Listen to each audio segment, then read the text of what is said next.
Hindi pa. Paano ko to? Papa braids. Saman.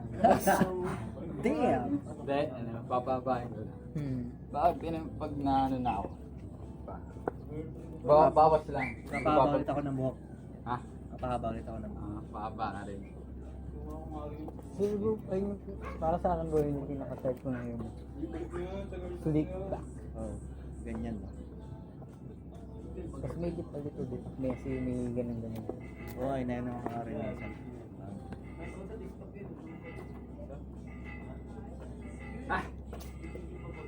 Seryoso din masyado kapag ano eh. Maayos na maayos. No?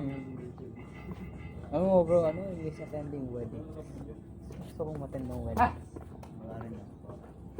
Kahit yung nandoon ka lang, nakatayo ka lang doon. Dressed up. Dressed up. Yung huling attend ko yata, January last. 2 years ago. Oh, January ng 20. Nag-uusap kami ng girlfriend ko about sa wedding bro. Sabi ko, ikaw ba may plano ka sa wedding? Kasi ako, sabi ko sa kanya, I'm not planning something grand. Gusto ko intimate lang as much as possible. Pinagalitan ko. Sabi niya, sinacrifice ko yung debo ko for biggest. Sabi niya, Okay. sabi ko, patay, kailangan ko mag-ipon. Kaya sabi ko bro kanina, bro, pwede ako maging investment ko.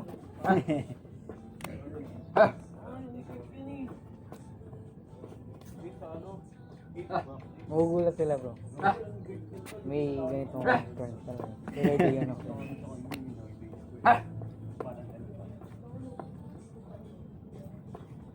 Something that, ano bro, hindi ko pinatitigan. Is to meet all kinds of people. Na hindi ako yung naging katulad ng iba yun. Discriminate others. Kasi, sila is, you must be like this. Hindi totoo yan. Kailangan mo mag ano. Kaya kami. Gusto rin namin na dapat kapag may kaibigan may nakilala ka someone na medyo malayo sa kumbaga pa sa society, you have to put in effort para i-maintain yung type. So guys, we value yung friendship namin dun sa birthday namin. He invited us bro, birthday niya ngayon. And we're actually excited. Saan hotel siya bro? Yan, Heroes Hotel. Saan ko lang siya narinig? Hindi na hotel yun, pero good yung hotel yun. Try mo puntahan minsan. Look, try nyo puntahan minsan bro, kayo ng girlfriend nyo. Pa kayo and then have wine. Yung average ng wine dun bro is 1,000. One bottle of wine. That's all pa yata. Roof vibe. Roof deck. Tahimik lang. It's more of a parang family yung family dinner yung setup ng ano niya, ng bar niya. Yung resto bar niya. So things like that. So yung scenario you have to, hindi ka dapat nakikipagkaibigan lang sa feeling mo pala. It's important that you have both pataas tsaka pababa. Niniwala talaga ako sa brand name bro. People are people. Sa ano may ganyan no? Sa green belt ba yan?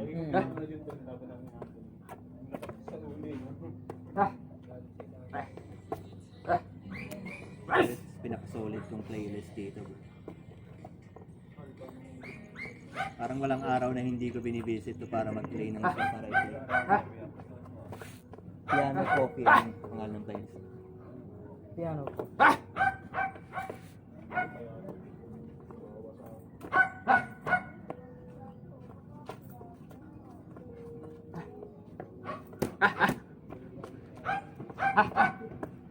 Yan dyan o, makapaglaro ka dyan o. Paglaro ka dyan o. Paglaro. Professional yan. Bawal ako dyan, professional. naman bro, kapag third shoes, you're wearing kapag the pants, yung pang basketball nga yata yung shoes. Hmm. Let's see pros with the way they wear. And they also have different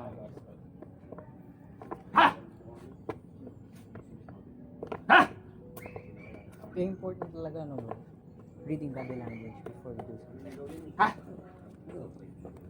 Calculate muna, calculate. Natawa ako bro. May isang application ako. Sample ko. Sa Application Ah. sa phone.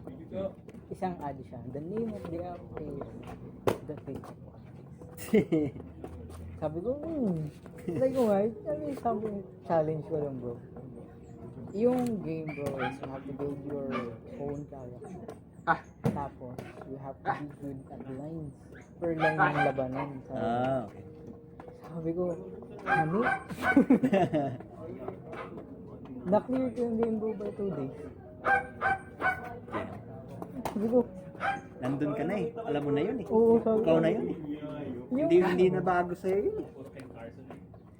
May ano doon bro, may nakita ako naglalaro. Yung pinipili niya ay, kunyari ako, tinatanong lang siya ng babae bro. Sabi ko, ganyan. Yung line na pinipili niya, oh, did you miss me already? Oo. Sabi ko, bakit mo sasabihin niya in the first place? Just answer the question. Ang gano'n ko dyan. Yun din pala yung dalawang girls kanina na alala mo. Yun sila oh. Saan bro? Hindi ko na makita bro. Yung anong yan, yung di ba may gitna na pabilog? Hmm. May next na puno. Yan, dun sa yung dalawang girls. Oo. Pare. Ano yan? Di yung tinanong mo bro ng guys. Sa tingin ko high school. Yung mga bata.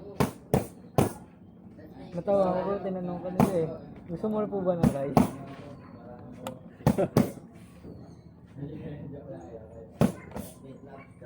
No. Bro, I have a question. How do you handle conflict? What if somebody is trying to threaten you? Like, they are so insecure about you that they are doing a lot of things to get your attention. Like, I want to get your attention. I want the smoke. I want the Same answer. Yung pinaka-badass move parate is ignore them. ignore. Yun ang ultimate pare. Unless they threaten you to the point that you have to, to attend to it head on. Kailangan mong i-deal with maybe. Kaya, what if bro, somebody approached me, wait, that guy, that person is actually really pissed off. Kasi nga, di niya ma-reach, parang there's something na insecure about you. And then one time,